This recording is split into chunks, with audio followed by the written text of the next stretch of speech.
For example, let me give an example. So the Guru says, you are Atma, you are Satchidananda Atma. It goes directly against your experience, isn't it? How can I be Atman? I am this physical body. I am the son of my parents. How can I be Satchidananda? Doubt is natural. If you don't have a doubt, that means you have not heard anything. You will have doubts. And doubts are entertained. The doubt is to be clear. Kodi doyas will come. Am I the Atma? Am I something else? So, different opinions, different ideas, contradictory ideas. Then you have to debate it, discuss it, and clear the doubt. That is done through mananam. And finally, habits. Habits never leave you. You know you are Satchidanandam, but then something happened, then again you drop down to your old position. So you need, those habits have to be re-educate yourself, retrain yourself. Retraining is necessary. So through that process, we will be able to understand our real nature. So we take the scripture or the Upanishad as the pramanam. So Upanishad is the crystallized wisdom of our 7,000 years of experience. The crystallized wisdom. That's what our forefathers thought and discovered and handed over to us. So we take the benefit of the Upanishad. Study of the Upanishad is the first step. So that's why we are seriously studying this particular Upanishad. So let us read. And again, one more thing I would like to share with you. Who are the adhikari for this Upanishad? Who are the fit student for this Upanishad? Those who give 10,000 rupees, are they the fit student? Who are the adhikari? So that adhikaritvam is to be established. The adhikari for the Upanishad is a viveki.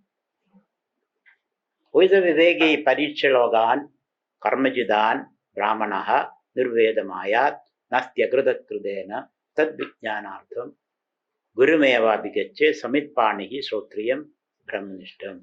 Viveki is a person, whatever I fundamentally seek is not available in the world. That discovery has made. He has gone all over the world, left no stone unturned, from pillar to post, from east to west, west to east, north to south, everywhere. He has reached even the Everest, came back, landed on the moon, came back, split the atom, closed it back. Because when you split the atom, this monster will come, atom bomb. That he tried. And he went into the under the sea. He came back. And he explored his brain, clueless, because there's nothing in the brain. He explored the genes, and it is all such an ocean, you don't reach anywhere. So you have gone all over the world from pillar to post, left no stone unturned, and finally you come to the conclusion, what I am seeking is not outside. Fundamentally what I seek is not outside. That gives you a quality of meditation. And that quality of meditation is when you discover what I fundamentally seek is not outside. Then where is it? What are you seeking? That also you are not able to really explain. Because I can say you are seeking happiness. What is happiness? That also is not clear. So since you have discovered what I seek is not outside, then you can now sit down quietly. A sit down is not a physical sitting down. Your mind is settled. So nasti akruta krudena. What I am seeking is something which is not a creator, which is not produced. I am not seeking something which is produced. I am not seeking a product, a consumable product. So the whole effort of our country is to produce more and more, isn't it? Products and services. Here the Upanishad puts the logic on its head. Upanishad is counterproductive. Upanishad says what you seek is not a product, because it is something which is already existing. Siddhatvat, not sadhyam. Siddhatva. It is already existing. Something is already there, existing. It is not something sadhyam which you can go and get, which you can produce, which you can purify, which you can modify. It is free from all that. Something which is already existing. That makes you very comfortable. Now you don't have to struggle much. So what I am seeking is not sadhyam. Sadhyam means something to be achieved or attained. What I am seeking is already siddham. So we call it siddhasya siddhi, not asiddhasya siddhi. It is something which is already existing that I am seeking. Does it make any sense to you? When you say you are seeking something which is already existing, does it make any sense to you? Because if you are seeking something which is not existing, you have to produce it. You have to produce it because it's not there. And anything that we produce is subjected to the law of death. Srishti laya. It comes under the law of Srishti laya. What is produced has to die. What is born should die. It comes under that law of change. So your disquiet continues, your unhappiness continues, your stress continues. So finally I come to the conclusion, what I am seeking is something which is not outside. Then is it inside? Another question, is it inside? Yes. Inside where? Is it in your stomach? Or is it in your brain? Or is it in your genes? Inside means where? Is it in your heart? That inside is a very interesting insight. It is an insight which is not really inside. We'll be seeing that. What kind of insight is that? I see some people, rolling their eyes backward and trying to see what is inside. That way you will not find what is inside. So what exactly you mean by it is inside? That also is to be. But at least we come to a situation where you're relaxed a little bit, and now I am not seeking outside, I am seeking something inside, which is Sadasiddham, Siddhatvada, not Sadhyavastu. That makes me a little relaxed. So with this understanding, we come to the Upanishad study. So let us read a little bit. Would you 11 o'clock I'll give you a break. Let us read this. Omidi edad aksharam idam sarvam tasya vavyakyanam bhudam avad bhavishyad iti sarvam omkara eva yaccha anyad trikaladidam tadapi omkara eva. The Rishi begins with a profound statement. He says, Omidi edad idam, Omidi edad aksharam idam sarvam. He uses the word idam, this. Idam sarvam, all this. In Vedanta you find these two categorical words. One is idam, the other is aham. Aham and idam. I and thou. That is the fundamental categories that is there in existence. Fundamental category. Aham and idam. I and this. Aham and idam. I and. Fundamental division. There are many other divisions, but all those divisions can be reduced into two. Aham and idam. Idam sarvam. All this that you see. Idam sarvam. So what do you mean by idam? One way we can put it, all that fall in the field of objects, the objective world, is called idam. All that falls in the light of your consciousness, all that you're conscious of, that word should be very clear to you. Then alone further progress is possible. Idam means all that you are conscious of,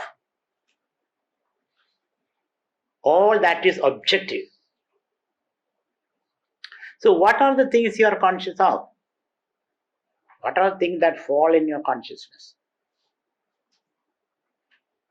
I fall in your consciousness. The speaker fall in your consciousness. This building fall in your consciousness. The sun and the moon fall in your consciousness. Your own body fall in your consciousness. Because without consciousness you will not know it. The distant star fall in your consciousness. The nearest speck of dust fall in your consciousness. So all that you experience are objects that shine in your consciousness.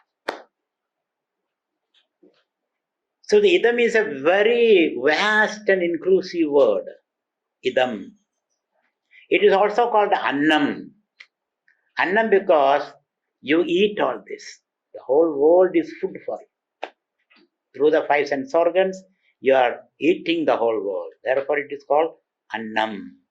Adyade idi annam. You eat. So not atti idi annam, that I eat. I eat food. Atti idi annam. So you can call it annam or you can call it idam. So in the scope of idam, everything is included. And apropos, against that idam is aham, I.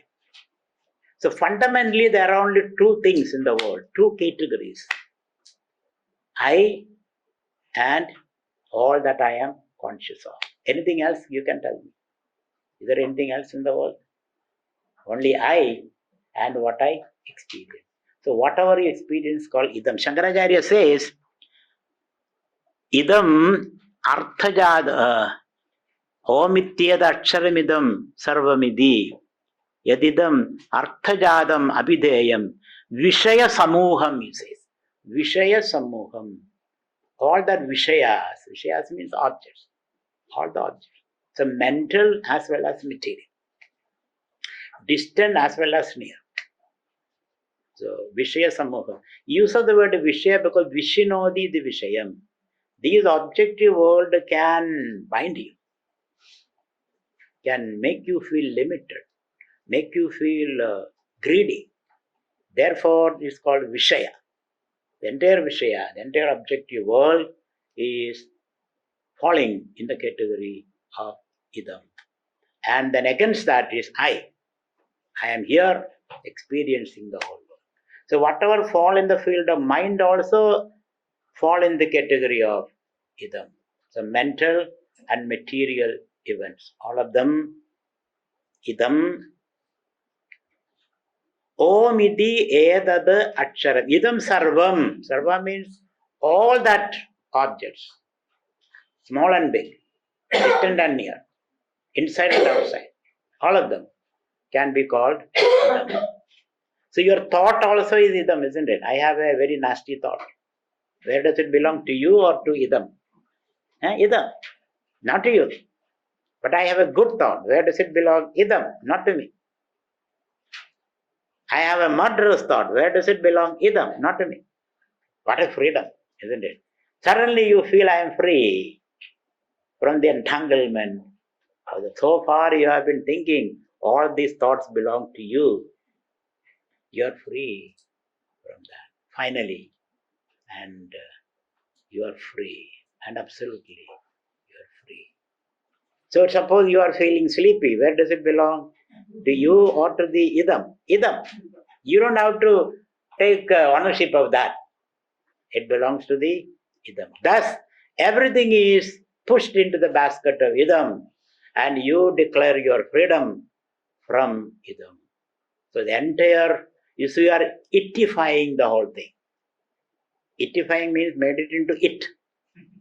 this edifying, or objectifying the whole world, or the whole world is shining in my consciousness like a mote of dust in the path of light. It is shining in my consciousness. So that idam is a very all-inclusive word. That is a very powerful word, idam. So idam, sarvam, all that. The sarvam means near, far, inner, outside, everything is included there.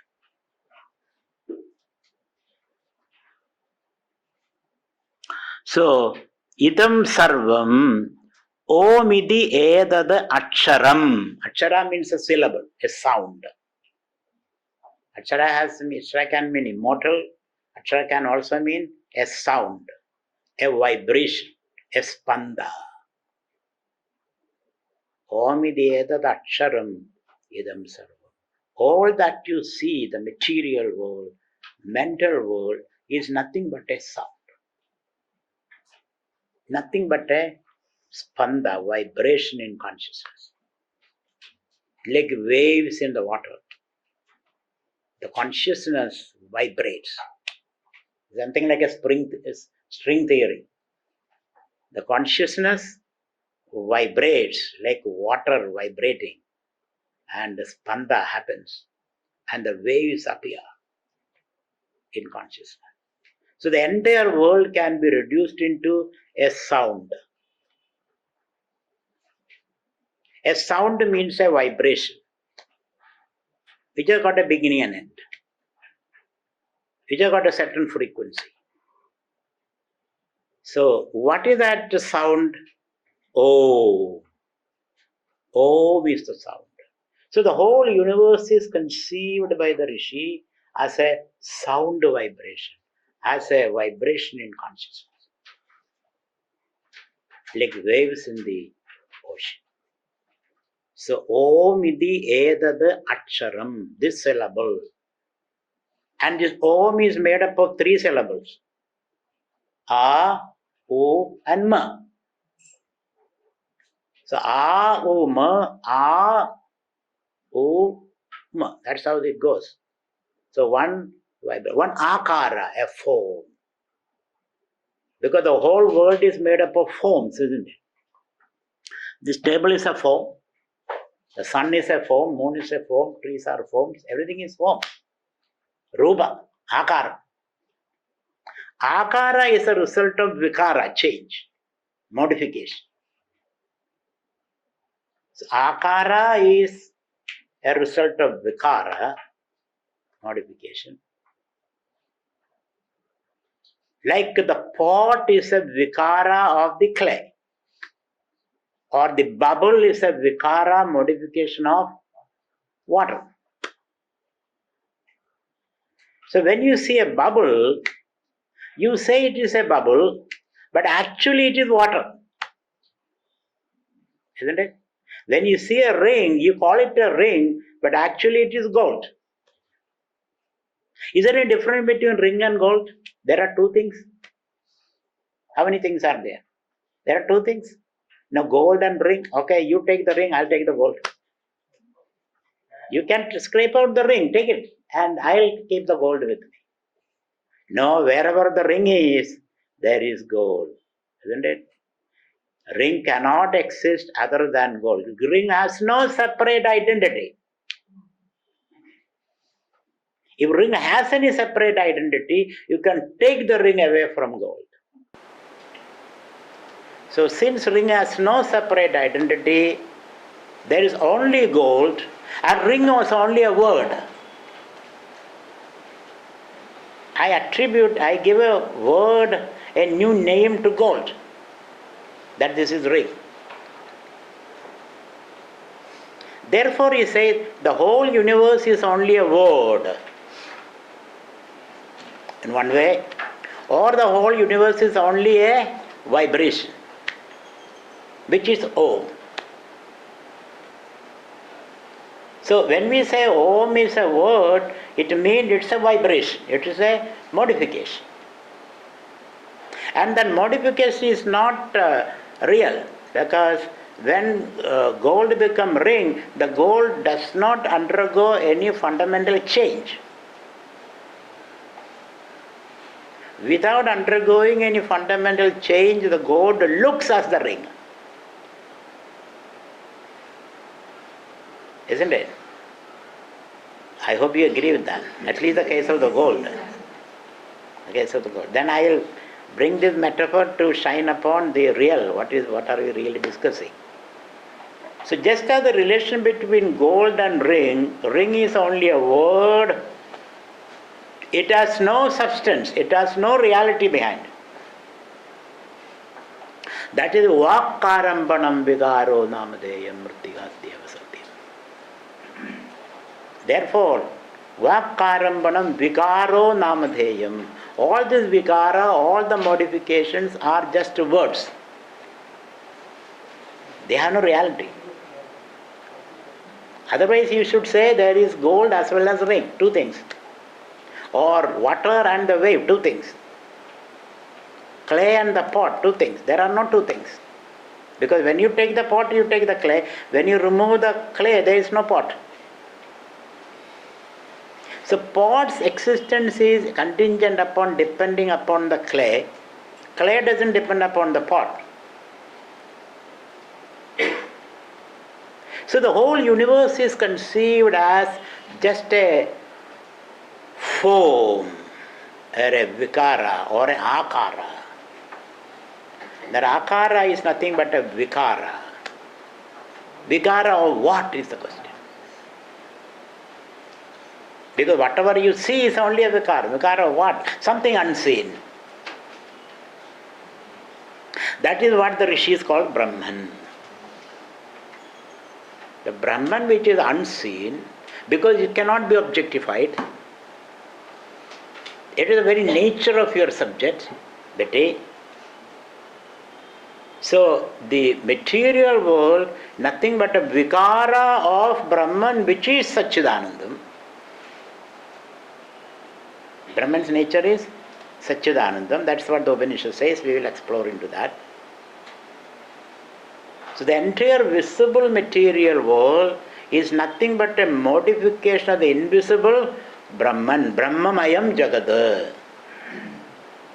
Vishnumayam Jagad. Chinmayam Jagad. World is nothing but. So then, what is there? There is a world existing. There is no world. When you look with that eye, when you see the ring, what are you seeing? Only gold. That's all what you are seeing. You give it an interpretation as ring, and you can give one more interpretation, it's a wedding ring. Wedding ring is seen only by the particular person concerned, isn't it? You and I don't see it. Suppose you get a ring from the road, you see it as a ring, you don't say it's a wedding ring.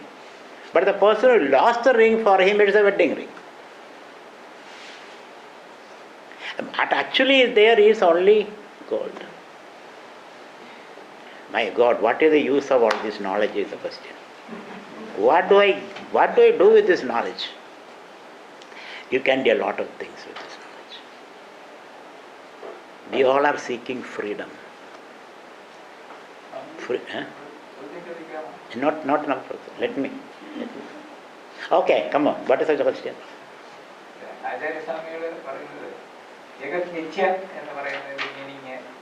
Yes, I am coming to that. So when let us complete this thought process. So when we look at the world which has got a form, everything has got a form, and the form is subjected to Sushti Siddhi Layam, it's born, it grows to a certain stature, then it declines. Nothing is free from that. Every object. Their frequency, it may stay a little longer, that's it. So therefore, when I look at the world, I see the momentariness of things. Things are all momentary, kshanigam. It comes and goes. Kshanigam. And you further look into that, I don't see the world, I see only Brahman. Just as I don't see the wedding ring or the ring, I see only gold. I see only the substance. So seeing the ring, you are seeing only gold. This is called Karya Karana Buddhi. You are seeing, Pratyakshadaya, you are seeing the ring, but that is only pradidi. What you really see, the pratyam, it is Brahman. That's the pratyam. Like when you see the sunrise, it is only a pradidi. You know it is not the sun which rises, it is the earth which goes around its axis, creating the impression of the sunrise. So that kind of a cognitive shift is very important for us. We are seeing it, but we don't take it as it is. We are able to process it in such a way, we see only the Brahman. No, I don't see any Brahman. I see only these things. That is logically. Then we will make it very experiential to you next step. At least let us understand this relationship. Because whatever I see in the world cannot be true by itself. Why? It comes and goes. So it doesn't pass the test of truth. If it is truth, it must be staying the same all the time. Trigala badidam yada tat satyam. Since things are constantly changing, all the objects are constantly changing, I cannot take it as truth. Satyam param dhimahi. I cannot accept it as truth. Therefore, I have to posit something behind it or below it as a substratum. That temporarily I call it Brahman, which is, it is said in the Upanishad. Upanishadam Brahma. Because this much I can, by my own understanding, I cannot take all those things are true. Then you may also say, maybe all this material world come from some stuff called matter, prakriti, matter. So the whole material world is a modification of matter. So there are two things, matter and consciousness or whatever. That we'll tackle later. It's not matter, it's something else.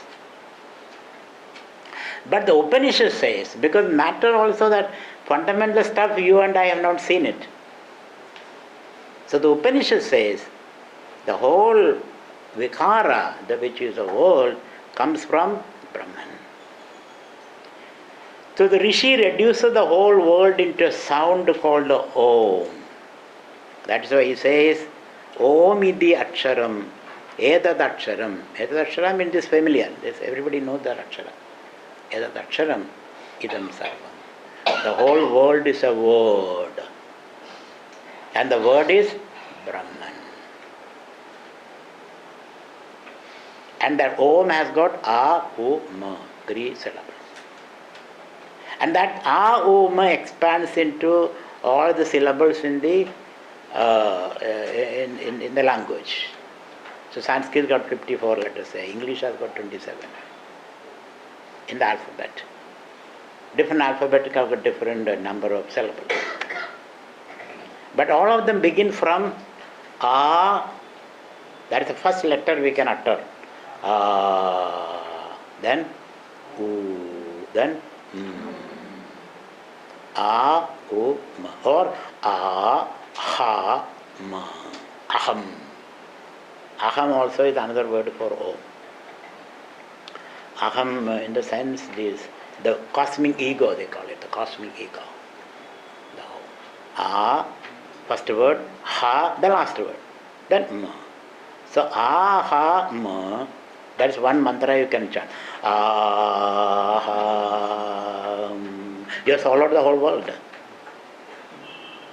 Aham. Or Aum, Aum. Jahan Khan and Tujhe Khan, as they say. Jahankan means I eat the whole world. Meaning, just by saying Om, I eat the whole world. Then I eat that also. Tujhe Khan, I eat that also. So the whole world is reduced into a sound. So this is very mythology. It is said, Omkarascha Shabdascha Dvavedo Brahmanapura Kandam Bhitva Viniryado Tasma San Mangalega Vibhav. The Brahman Omkarascha Shabdascha Adha Om, that's well, and then he started the sound Om. And according to Bhagavad Gita, one Om lasts for 4.8 billion years. 4.8 billion years, Bhagavad Gita. Where is that sloga, Bhagavad Gita? There is a slogan in Bhagavad Gita. Aharyat Sahasra Yuga Paryandam Aharyat Brahmano Viduhu Ratrim Yuga Sahasrantam Teho Ratra Vido Janaha Aksharam Brahma. So Bhagavad Gita says Omkara Brahma, Aksharam Brahma. And that is that Sahasra Yuga Paryandam Aharyat Brahmano Vidu. If you want the calculation, I can give you the calculation. How do you know that? That Brahman is 4.8 billion. Sahasra Yugam. One Yuga means 4 Yugas. Together is 1 Yuga. How many years are there in 1 Yuga? 4 Yugas. Kruta Yuga lasts for 1.8 million years. 1.7 or you can add a little more here and there. Yeah. So the Yuga lasts for 1.7 or 1.8 million. And Kruta Treda Yuga 1.2 million. Kruta Treda Dwapara 0.8 million. Kali Yuga 0.4 million. That means 400,000 years is the period of Kali Yuga. 400,000. And we are covered only 70,000. Don't say Kali Yuga is coming to an end. We are covered only 700,000 years. Another 30,000 years are still to go for the Kali Yuga to complete. Then alone Kalki will come. So when you add all this, it comes about 4.3 million years. And multiply it with 1,000. It will become 4.3 billion years. That is the length of 1 Om. 1 Om lasts for 4.3 billion years. Just a simple arithmetic. And that is the length of 1 day of Brahman, and the same length is 1 night of Brahman. So 1 night and 1 day of Brahman together will be 8.6 billion years, which is almost near to the modern calculation of Srishti. Because, so 8.3 billion years, 1 day of Brahman. Thus Brahman will have 365, Brahman lives for 100 years. 100 years. In 1 year there will be 365 days. So 100 years means 36,500 days. So there are 36,500 creations that Brahman engaged. Times 8.6 billion. So 8.6 billion times 36,500 creation. How much it will be? Mind-boggling, isn't it? Mind-boggling. That is the calculation of Bhagavad Gita, he says. So 1 Om is a pretty big enterprise, very big, long creation. So that Om Idi Etad Aksharam Idam Sarvam. So everything is nothing but this vibration. So when you listen carefully, silently, everything sounds as Om. You go and stand in front of a seashore. Om. River. Om. Or elephant trumpeting. Om. or a lion roaring, oh, or a child crying, oh, or wind passing through bamboo forest, oh. Everything is sounding, oh. The whole universe is a one om, he says. And it is that om, that vibration is manifesting as this and that. You also are part of that vibration. I am also part of that vibration. We all are part of that vibration. So spanda, spandam. So om iti edada aksharam idam sarvam. All that you see is nothing but om. Now you can take some rest, have a cup of coffee and come back. Because I see most of you are sleeping. So have a cup of coffee and come back, then we'll continue. Brahman. And this universe, this is the visible universe.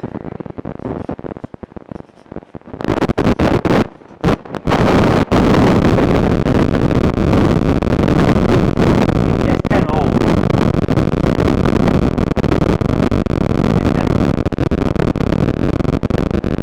And the om goes through three phases.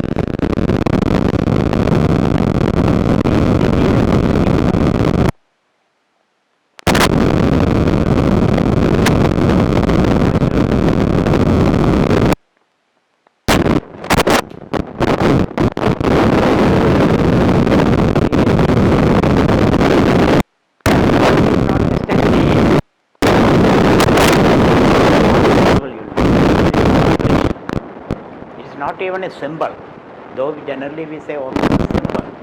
It's not a symbol, that is the truth. Because Om is a vibration. Spanda.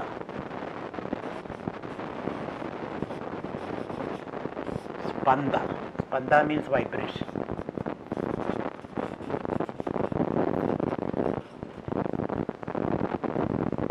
So in a figurative way you can say one Om lasts for 4.8 billion years.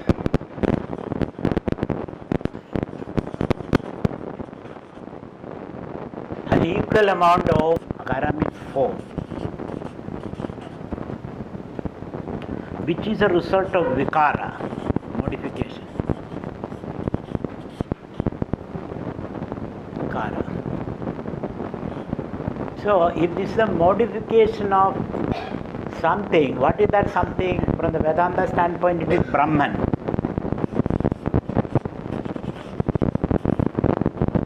Brahman's modification. If you take Sankhyan standpoint, it is Mula Prakriti's modification.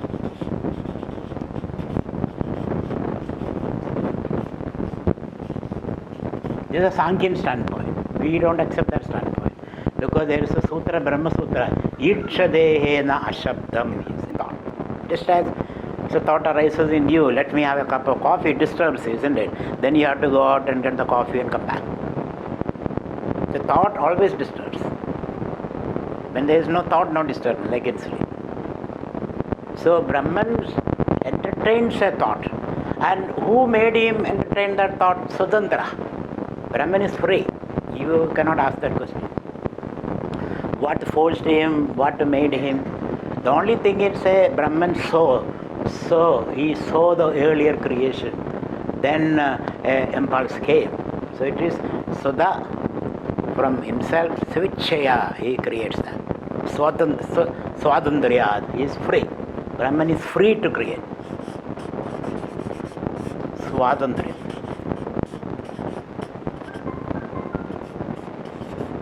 Swadandriyatva.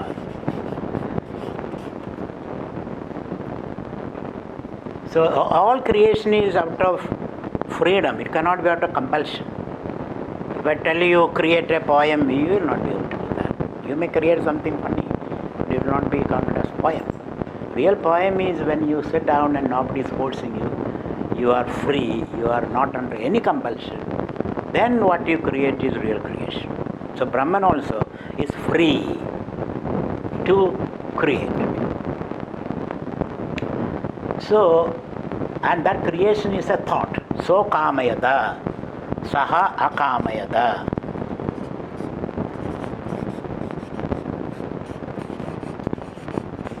Brahman thought. So thought becomes the vibration. That is Om. So the entire creation is supposed to know. Now, technically we said, therefore Brahman becomes both the material and the efficient cause of creation. Material and efficient.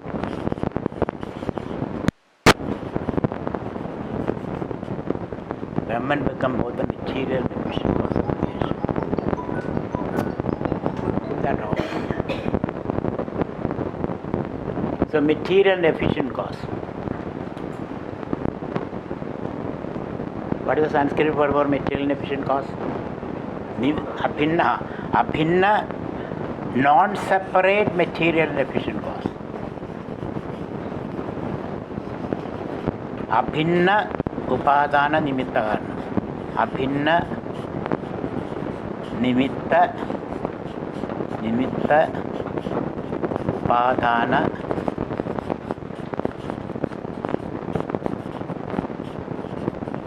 So there are only two things, Brahman and the world. We reduce everything into Brahman and the world.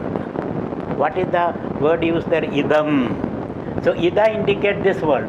Idam. Idam. And this Idam, or it's also called Annam. Or it can call mix up A plus U plus Ma. Vibration. All these put together is the visible world. Indriyadhina Jagat. World which is subjected to the experience of the sense organ. Indriyangal Indriyadhina. Indriyangal varuna logam. So, A, U, Ma, Prapancha. This is also called Brahma. Brahma. Or Mithya.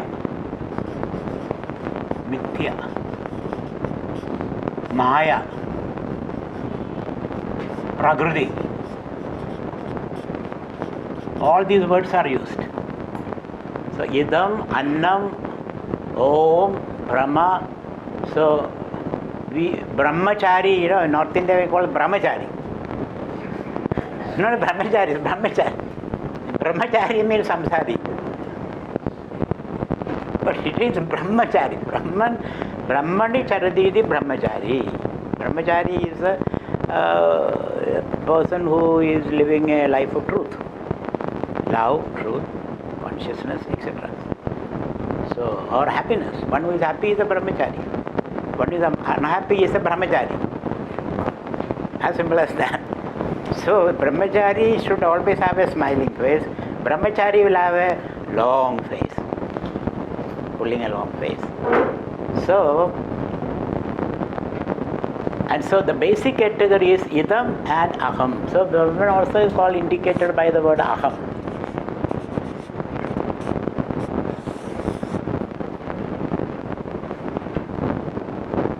Sometimes for the material world also you can use the word Aham. That we'll see the difference. So the Akara, the world which is manifesting, subjected to Srishti Sthiti Laya, everything is subject to Srishti Sthiti Laya, is only a form. The form is a modification of Brahman. And therefore Brahman becomes both the material and the efficient cause of the creation. And this modification is not a Srishti. It's not a Srishti, nor Parinama. Srishti means Brahman creates the world and stands separate from the world.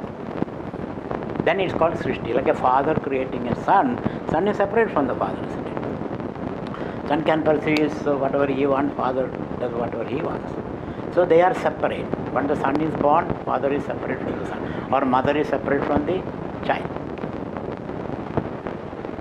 So that kind of creation is called Srishti. Parinama means like milk becoming curd, where the milk molecule undergo a fundamental change and become curd molecules. So there is a Swaswarupam Paritejya Rupantarapatti. He gives up his original form and becomes something else. That is called Parinama. Swaswarupam Paritejya. He gives up its original form and becomes something else, like curd, milk becoming curd. You cannot reverse the process. It's a linear arrow, like time. It goes on and on. Unless you feed them curd to a cow and then make it milk. That's a big process. So, Parinama is linear. You cannot reverse it. It goes on and on. Where this is not Parinama. So, it's not a Srishti, not Parinamam. This process of Brahman becoming the world or appearing as the world, it is not a evolution nor creation. Then what is it? Neither Parinama. Parinama means that to undergo change and become. So Brahman has undergone change and become the world. Then what happened to Brahman? Brahman is gone. Poor Brahman. Isn't it? Then Mukti is not possible. Because there is no Mukti. Brahman has become the world. So moksha is not possible. So therefore, Shastra says Brahman has not undergone any fundamental change. So without undergoing any fundamental change, so Swarupam Aparitejya, without undergoing any fundamental change, Brahman appears as the world. So it is Abhasavada, appearing as the world. It's called Vivarta.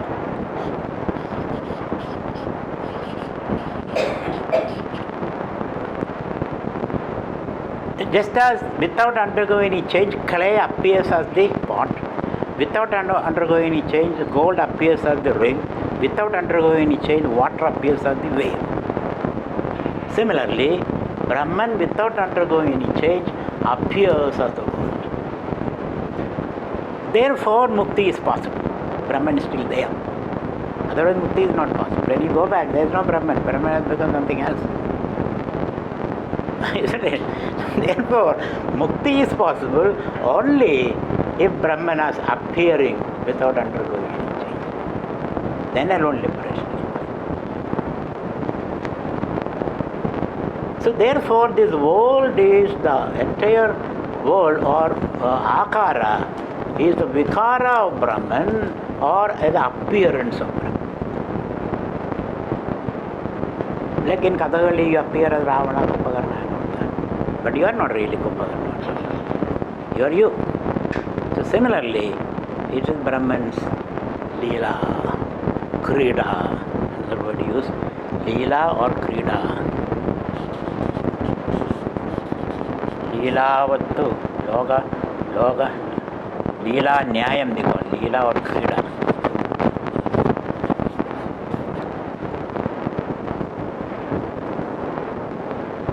And this Mithya, when we say it is Mithya, does not mean it is non-existent. That's the one mistake we make.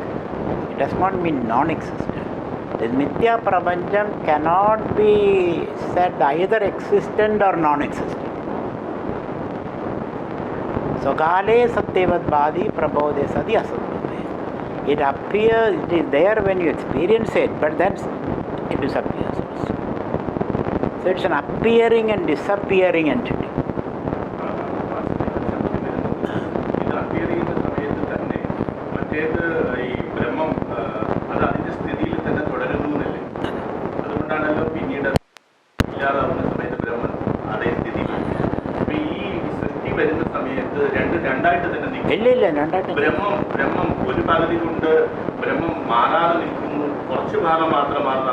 അങ്ങനെയാണ്. അങ്ങനെ ആകുമ്പോൾ എന്ത് വരും എന്ന് അറിയാം, പകുതി കോഴിയെ അതെ മുട്ടയിടാനും പകുതി കോഴിയെ തിന്നാനും ഉപയോഗിച്ചെന്ന് പറഞ്ഞ കാര്യം. അപ്പം അതുകൊണ്ട് അൺറിയൽ എന്ന് പറയാൻ പറ്റില്ല. It's neither real nor unreal. It's a category. ആ വിശ്വം മാറിത്തീരുന്നതിൻ്റെ പ്രോസസ്സാണ് പറയുന്നത്. ഇല്ല. അപ്പം ആ കാൽഭാഗം മാറുന്നതിൻ്റെ process, how does it appear, അതെ ആ ഭാഗം. So there is it an appearance, and that process of becoming the world is called vivarta or an appearance. Like I told you the example. Eh? Rope and the snake, or the water and the wave. That's a better example. Rope and snake is rope and snake is only a partial explanation. The best explanation is carnal Marumarichika, or water and wave, or clay and pot. That's the best example.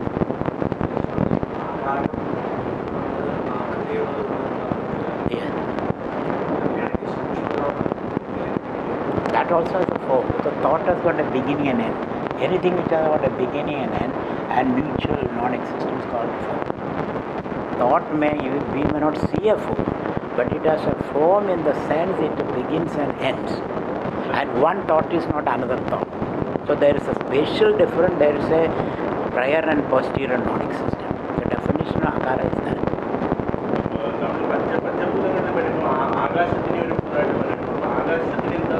There is a form, because akasha is not vayu.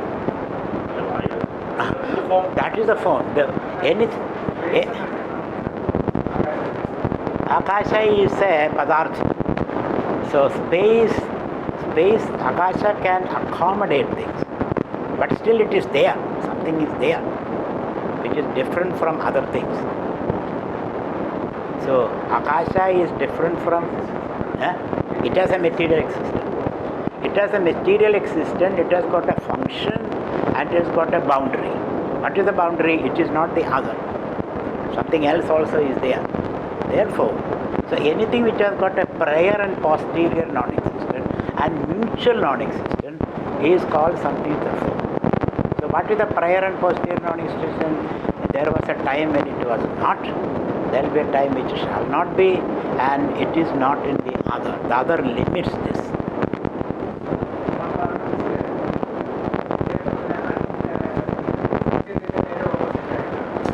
That's not Shankara's understanding of Mithya. Shankara's understanding of Mithya, there is no opposite to Satyam. Satyam cannot have an opposite. If there is an opposite, Satyam will be limited. Because the opposite limits the Satyam. Satyam cannot be limited. So there is no opposite to Satyam. So there is only an appearance of Satyam, which is not opposed to that. Because the appearance exists when Satyam is there. If it is opposite, they will mutually cancel. So this material world exists because of Brahman.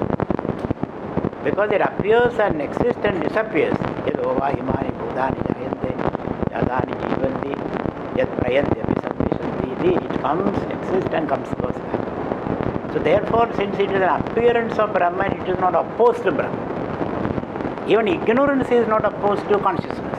Because ignorance shines in consciousness. Isn't it? How do you know the cloud? The cloud which covers the sun, is seen because of the sun, isn't it? If the sun is not there, how do you see the cloud? The very fact you see the cloud which covers the sun shows the sun exists. It's a matter of inference. So this Akara interpretation will come in the Bhashya.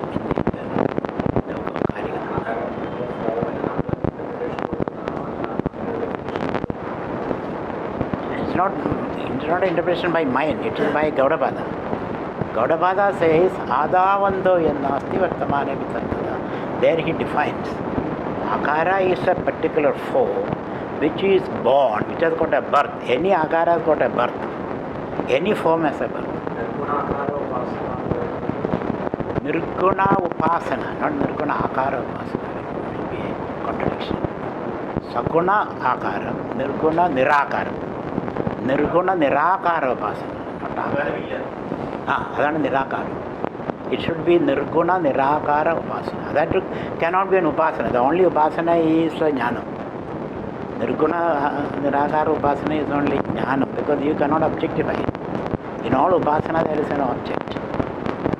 So Nirguna Nirakara Upasana is possible only by realizing this is me. Whereas you can meditate on Krishna, Rama or Vishwa and all that. But I cannot meditate on myself. I can only know who I am. So that is called Nirguna Nirakara.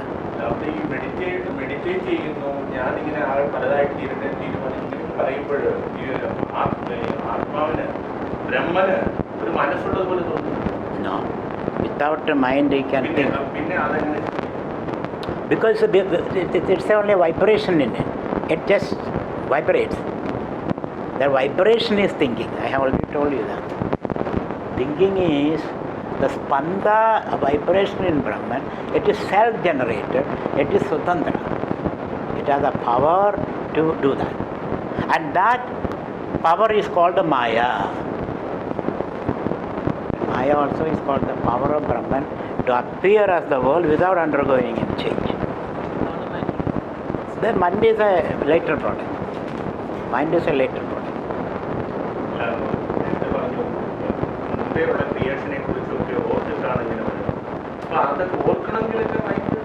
The organ it is latent in Brahman. That earlier creation is latent in Brahman, like a Padarvindena Kararavindam. Yes, so it is latent. It is latent in Brahman, and that is one interpretation. It is latent in the Brahman. Then it becomes conscious of the latent power, and then it manifests.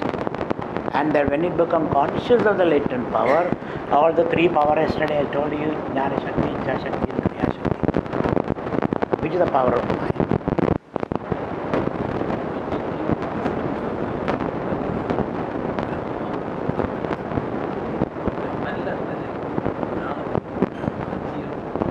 The Brahmaji is only the Rajas aspect of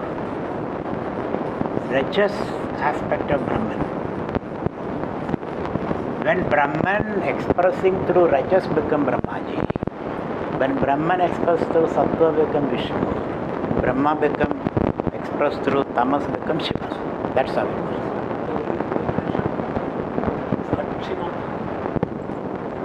Yeah, but there should be Sakshim, isn't it? If there is a Sakshi, there should be Sakshim. Sakshim is this. But where does the Sakshi come from? The Sakshi doesn't come from outside Brahman, it comes from Brahman itself. And how does it come? Is it through Srishti or Parinama? No, Vivarta. Right? And so this Srishti is called a Mithya, meaning cannot be categorized as existent or non-existent. The Shankara brings a third category, which is called Mithya. So you cannot dismiss the world like that. So you have to interact with this. That depends upon your definition of Namal.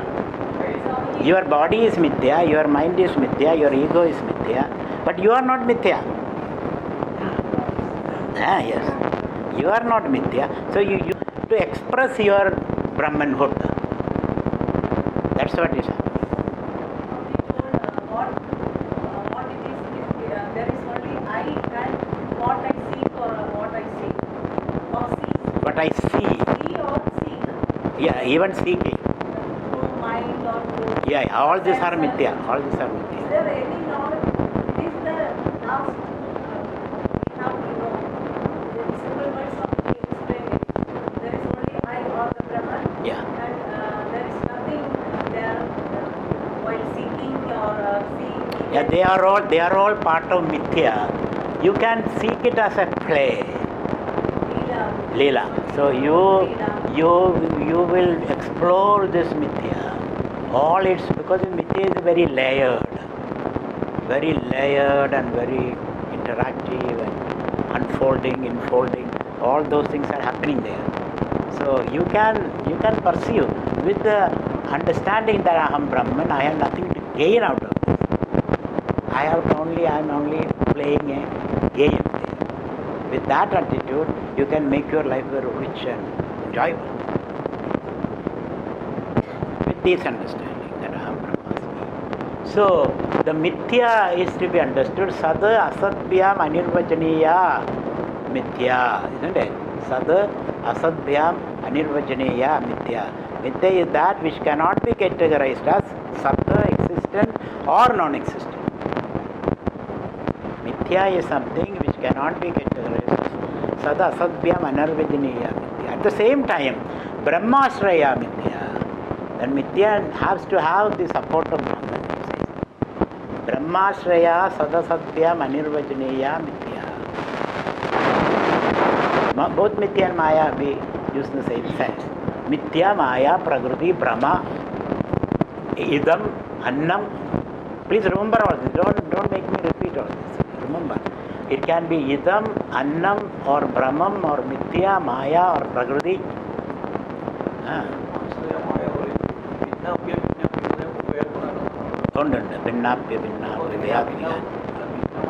ഭിന്നമല്ല ബ്രഹ്മ മാത്രമേ ഉള്ളൂ എന്നർത്ഥം. അപ്പോൾ ബ്രഹ്മാശ്രയമായ what kind of ashraya that we have to see.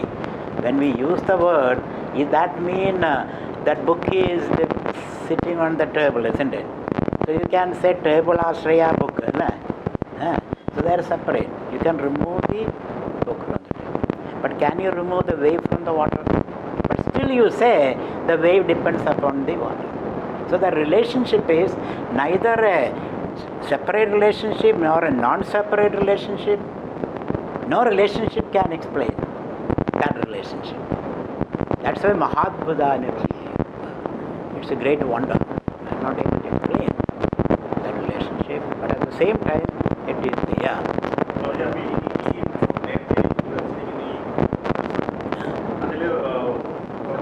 കുറേ ഭാഗങ്ങളിൽ അതായത് സൃഷ്ടി നടക്കുന്നു, ആ സമയത്ത് ബ്രഹ്മം മായയെ ആശ്രയിക്കുന്നു. അത് കഴിഞ്ഞ് മായ ആശ്രയിക്കാതെ ഇരിക്കുന്നു, വീണ്ടും ആശ്രയിക്കുന്നു, അങ്ങനെയാണ്. First of all, let us understand the relation between Srishti and Brahman. അതല്ല, അതിന്റെ ഇടയ്ക്ക് കുറച്ച് സമയം ലീനമായിട്ട് കാണുന്നുണ്ടല്ലോ. Yes, this one. അപ്പോൾ അവിടെ ബ്രഹ്മം മാത്രമായിട്ട് ഇരിക്കുകയാണോ? Layam. Even this time also there is only Brahman. Even now there is only Brahman. അല്ല, അത് സൃഷ്ടി നടക്കുന്നു, സൃഷ്ടി ഇല്ലാതെ, അതായത് നിരാകാരവും സാകാരവും ബ്രഹ്മത്തിൽ സദാ നടന്നുകൊണ്ടിരിക്കുകയാണോ? അങ്ങനെയാണോ? സാകാര ബ്രഹ്മമായിട്ട് പരിണമിക്കുന്നു, സൃഷ്ടി ഉണ്ടാവും. പരിണാമല്ല, വിവർത്തം. വിവർത്തമായിട്ട്. So what is the meaning of vivartam? മാറാതെ മാറി. Yes. So therefore, when it appears, what is there? Only Brahman. So when I see all this, I see only Brahman. So pratiti is there, that no pratyaya. I am seeing you and I, but my brain, how does it process? All these are Brahman. So whatever you see, so that question doesn't arise. What is this? This is Brahman. There is nothing separate from Brahman. That's what we are trying to show. And one has to, so when one is interacting with this appearance, you should see only Brahman. When my son plays the role of a Ravana,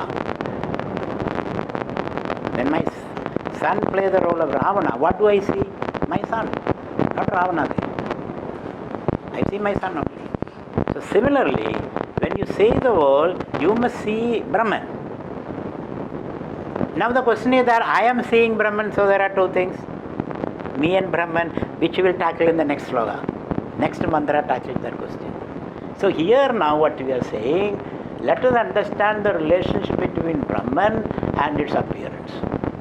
When you interact with the appearance, there is only Brahman. There is no way, whether it is Layam or Srishti, there is only Brahman. That's what we have to see. So our task is to make you see the Brahman, yatra yatra manoyadi, tatra tatra samadheyaha. All these places you see only Brahman.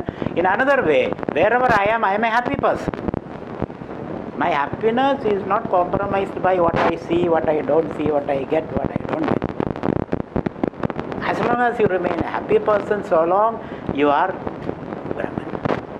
So our ultimate task is to see, and further you don't ask this question, then what all this?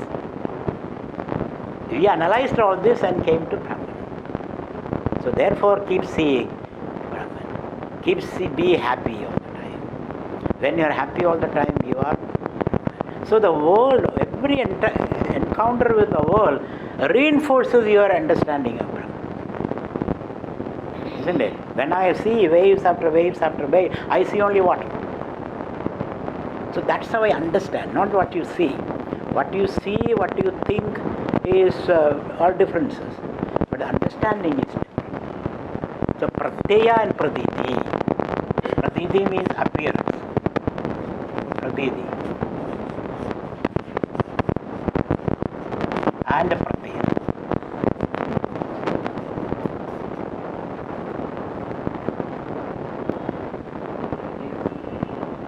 Pratyaya means my cognition, how do I understand it, my understanding.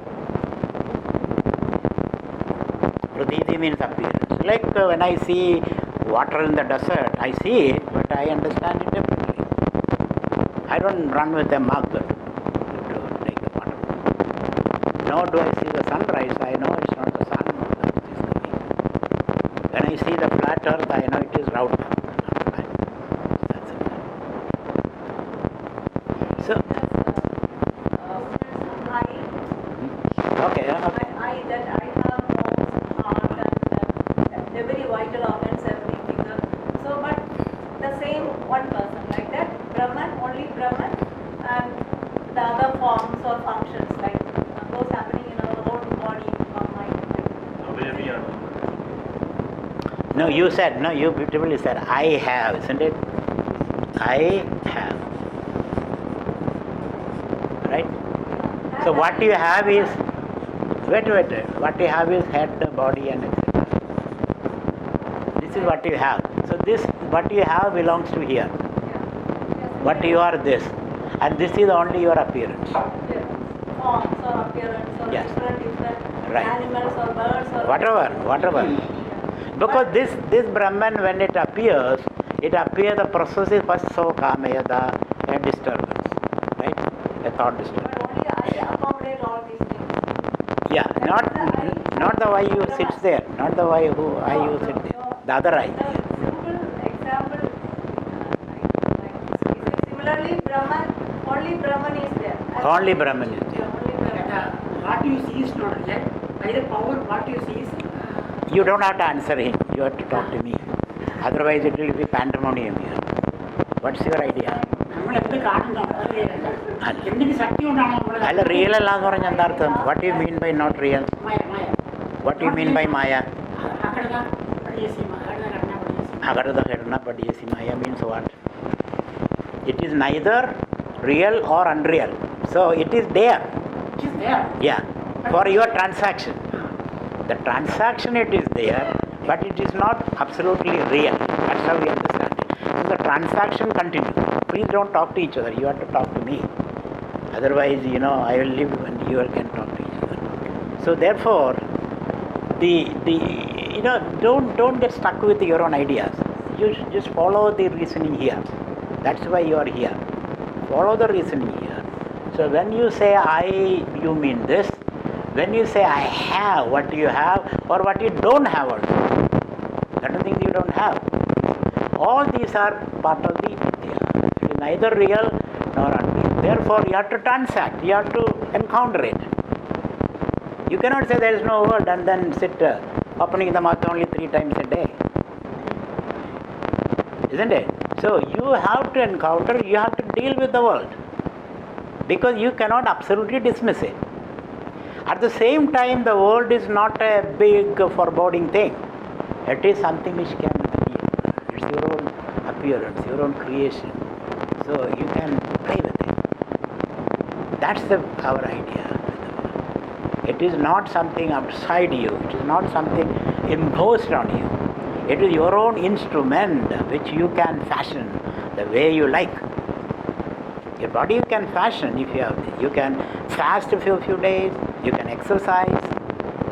Isn't it? You can do a lot of things with the body. A lot of things. You can be a gymnast. You can become a martial artist. You can reduce yourself. You can expand. A lot of things can be done with the body. Similarly, a lot of things can be done with your mind, your intellect, your ego. Your ego is a tool which you are using. Don't dismiss it. Ego is a tool which you are using, and that ego is necessary to explore and express yourself. But the thing is that you are stuck with the one aspect of the ego. The ego has again become malleable.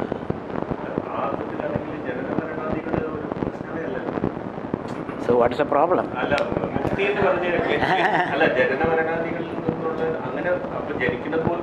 Identification. Yes. When you identify with the Jnana Maranam, then it's a problem.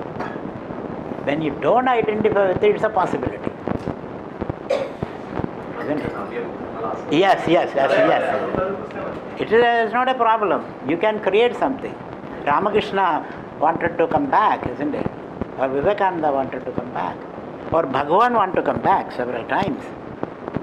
So, it is not that's a problem. So, when we say, please lift me from birth and death only, what is meant is my identification with that. Yesterday somebody told that I want to come back again and again. Yes. Danny will think that like that. Yes, so coming back is without identification. If I reduce myself to my tools, then I will be used by my tools. If the master of my tools, I can change it, I can use it, I can keep it in a corner. Whenever I need it, I can use it. So that kind of freedom you have. So what is required here, not to you give up. Even to teach you need an ego, isn't it? The Guru's ego is necessary to teach.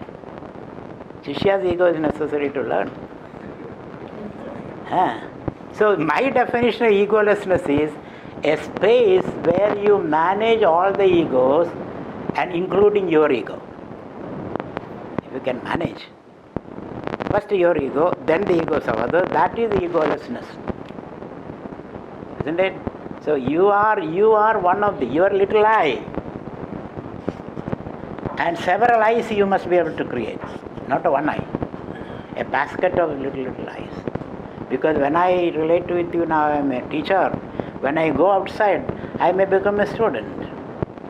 My ego changes. Sometimes I am angry. Sometimes I am soft. My ego changes. Hanuman, when he meets Ravana, my God. When he meets Sita, he becomes small. So that plasticity with my ego is freedom. So I manage my ego so that I can manage other egos. So I am not trying to destroy your ego. I am trying to promote your ego so that you will do something. At the same time, you must be able to manage. So this is nonsense, saying that don't have any ego. That is the person with maximum ego. The person who says be egoless, and he may pretend, he may all kind of physical gestures, but inside he is still egoistic, because you cannot get rid of. As a functionary, you cannot get rid of the ego.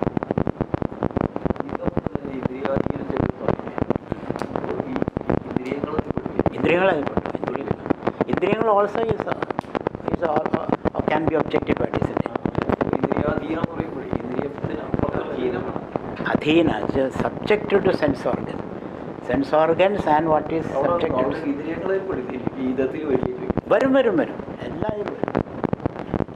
The process of this creation begins with a thought and then trigunas. The next step is triguna, a thought or a spanda, then trigunas, Panjabhutas, and the rest of it. That's how the unfoldment happens. A thought, spandam, trigunas, Panjabhutas, and the rest of it. You know what other permutations, combinations.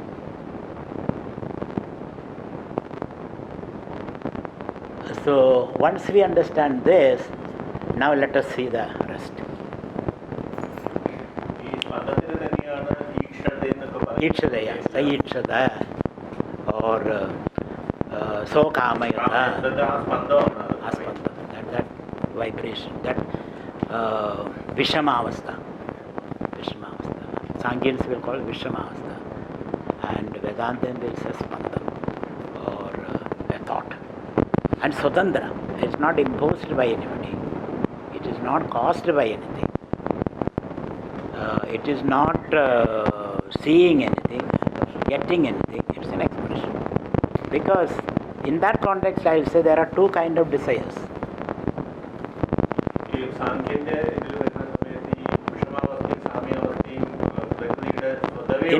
Inherent the Prakriti. It doesn't need any excitement from outside. It is inherent, like a spring. If you press the spring, it will come out. Press, come out. Sangyali it's no, only Vedanta. Ikshana means what is he itching? What is he saying? Yeah, he is becoming conscious of himself, his own powers. That's what he's saying. What are his powers? Srishti, Sthiti, Laya, Shakti. That's what he is. Okay. Duality, but duality cannot be, is not logically, it doesn't stand logic or the Shastra. അല്ല energy എന്ന് പറയുമ്പോൾ കൈനറ്റിക്കൽ energy എന്ന് പറയുന്നത് ബ്രഹ്മമാണ്. അങ്ങനെ ആകാത്തതിലെടുക്കുമോ? Potential energy, കൈനറ്റിക്കൽ energy അങ്ങനെ potential energy ആയിരിക്കണം Brahman, not kinetic.